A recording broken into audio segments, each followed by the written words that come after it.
ลองแรกมันปลาแข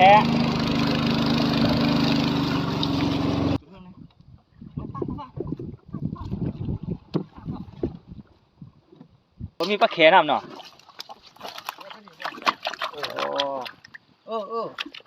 ไล่ขึ้นนี่โอ้ตัวนี้ตัวปลาจอยเนาะตัวแบบจอยนี่ตัวนี้นี่มีตัวนี้นี่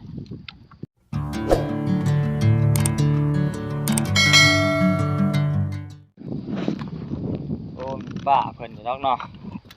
เก็บมันเพิ่นมาไล่ขึ้นนี่เด้อบ่จักร้องขึ้นนี่ไล่ขึ้นนี่เจ้าไล่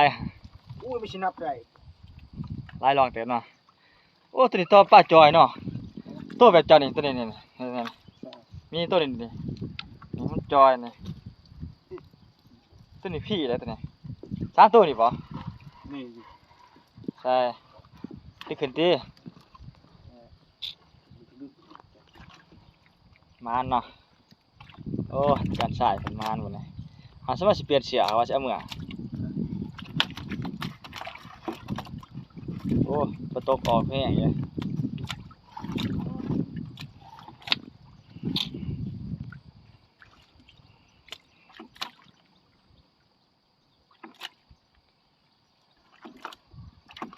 สำหรับทางพี่ช่วยครั้งได้มันต้มดินตัวใหญ่ปัดกันหรือเปล่าฮะเป็นเฉยๆวะ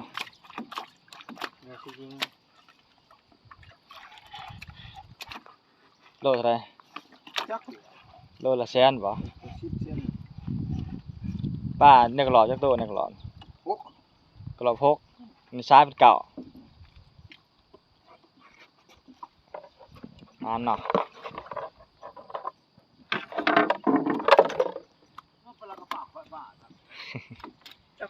ไอ้เชียงชีวอะไรเพิ่นก็ไล่อยู่หั่นได้ห้วย3รอง3โตได้สำนี้กันใหญ่สำนี้กันทำได้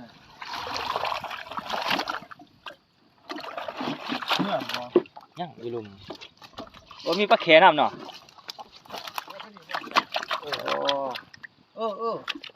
ไล่ขึ้นนี่ควายอันนั้นก็เรียกบ่ตัวนั้นสิผู้ขึ้นป่ะบ่สิเอาตัวเดียวบ่มื้อขายเอาไปตั้ง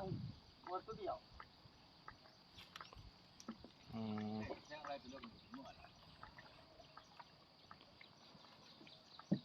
อาเชียงอยู่ลุมพูนผู้ใดอาเชียงเพิ่นจ้างมองอยู่ลุมข่อยอยากไล่อยู่ผมมีแล้วมื้อหน้าเนาะลูกข่อยเนาะเอาเลือกไล่มองทนดีได้ข่อยทนได้นะป้านบ่เคยเห็นหาปูหาปลาครับว่าลงไหลไปต้องจับบ่ถือ4 5 0เก่งไว้เก่งว่ามื้อว่าตัวนี้ของผู้ใดตัวนี้ตัวนี้ของผู้ใดลุงใช่บ่ไปไล่จะขึ้นนี้กันบ่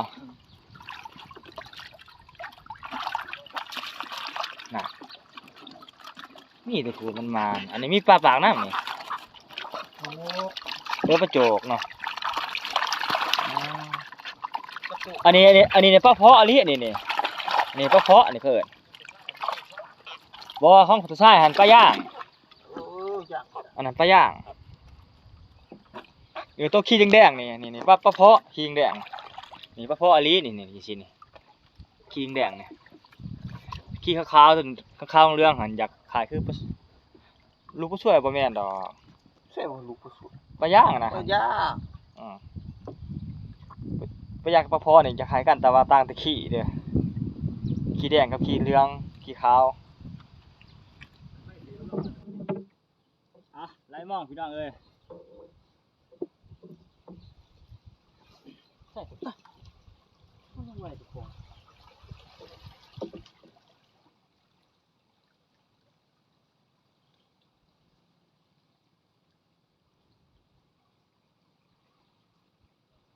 ถึงป่าวะ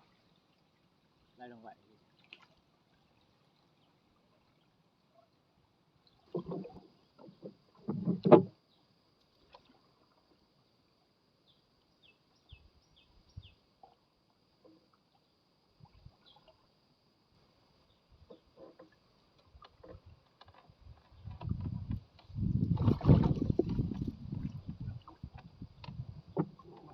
ป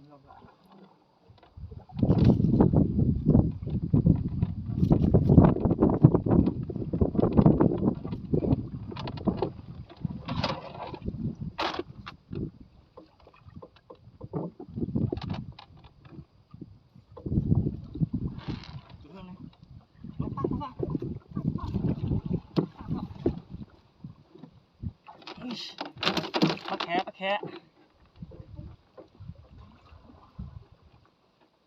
ไอ้ยอดนี่ดึงมือตึกไงว่าเราต่างกอก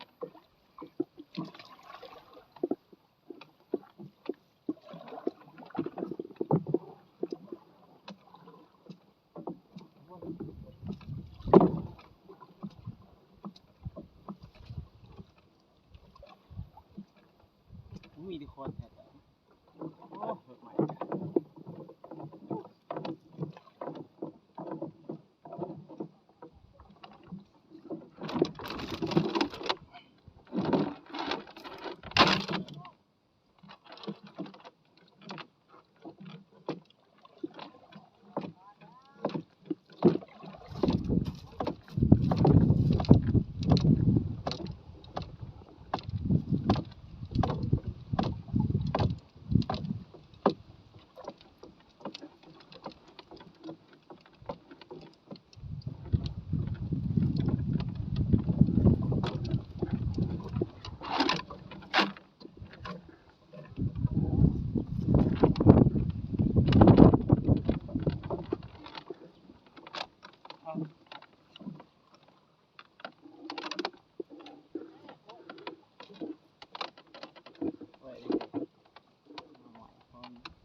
เห็นป๊อ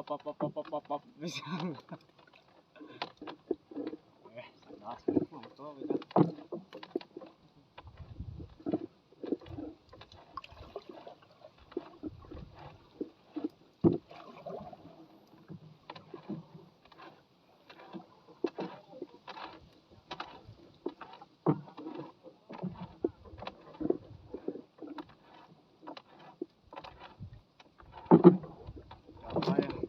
ฮะ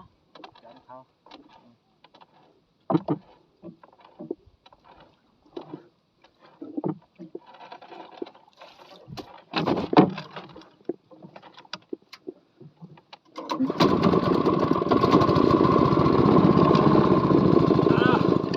แก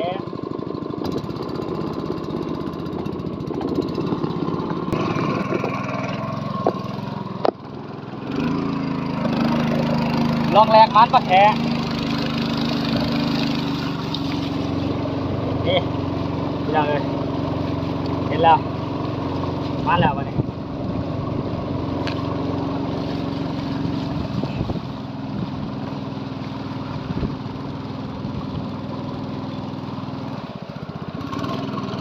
ซูเปอร์จ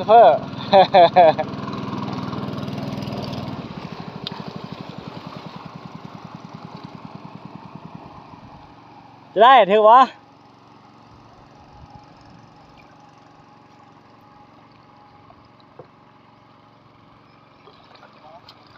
จักโต้แหละจะลงมาจะลองล่ะว่าได้พ่อโต้บ่บ่เอามันเหรอพี่เอามันได้บ่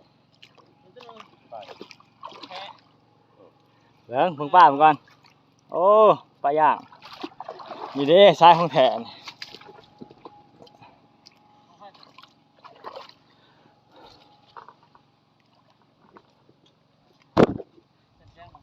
โอ้อีตุเดี๋ยวแพ้ดำหน้าแล้วมาให้ยูให้กิน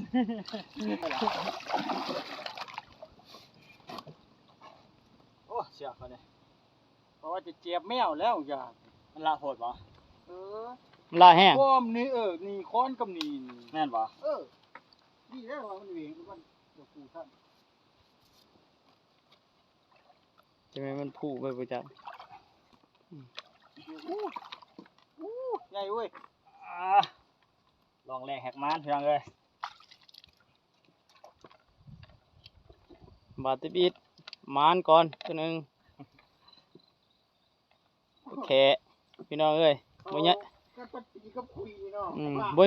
บ่ใหญ่ดอกมองแปดจับนี่แหละพี่น้อง เข้ากันกระดานเนาะ เกาะแขวขนาดพุ่น อยากแควมันดอกนี่ มันค่าแขวดอก เป็นบ้านน้ำมา มานแหละ 12บ่10 12เส้น เอ้าผู้น่าจะมี12 เอาม่วงเขาแต่มาอะไร มองไป ม่วงพวกอยู่น้ำบานหั่นแหละ ว่าหูนาเขามีหมดจ้ะขอบ่ลงมา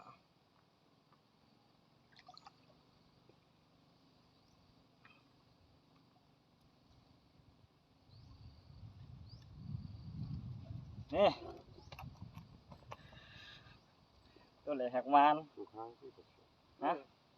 กูห้างบ่ ผูกหาง พูดนะมาหาแต่เสือกหาไป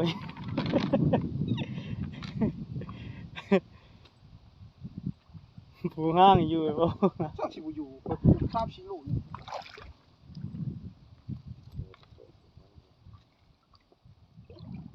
เฮ็ดบวก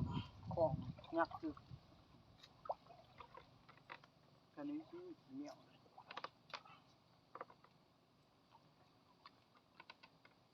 ตึงมันแน่นๆแล้วได้จะยันมันเจ็บได้ คิดว่า เด้อของไผมา PR ฮะ PR ไปวันทอง อ๋อ มานได้ตัวหนึงพี่น้อง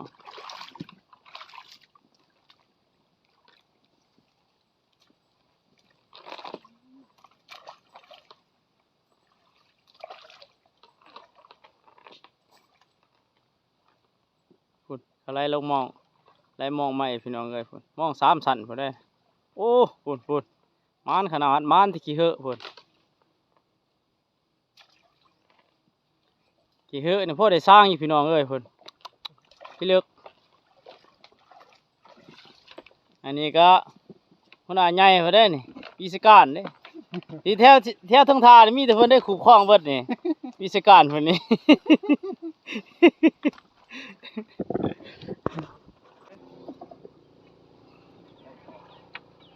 ทาง อ๋อ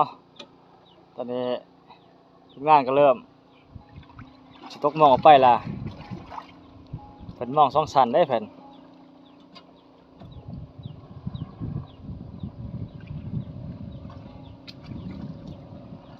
มันมองเฮากันนะมองเฮาชั้นเดียว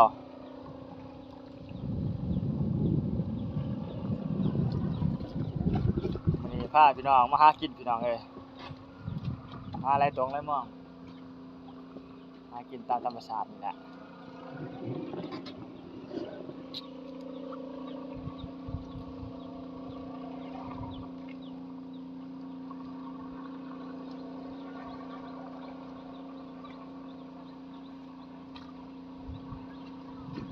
ว่าเป็นใส่ฟดอีกเนาะ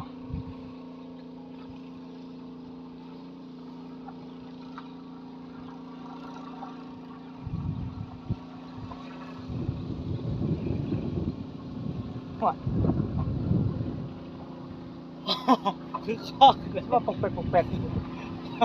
โยนมาเอาจักกระพังนี่เนาะสยานเลยกาอยู่มอเนี่ย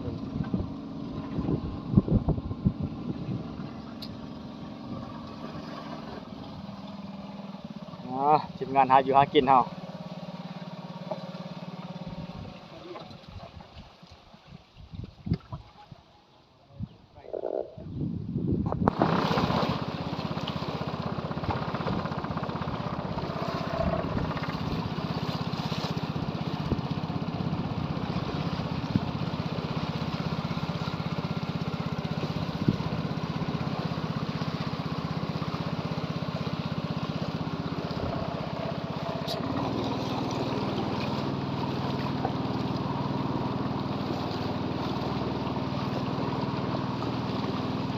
รอบที่2มาเบามาลุ้นลองก็ไปอีก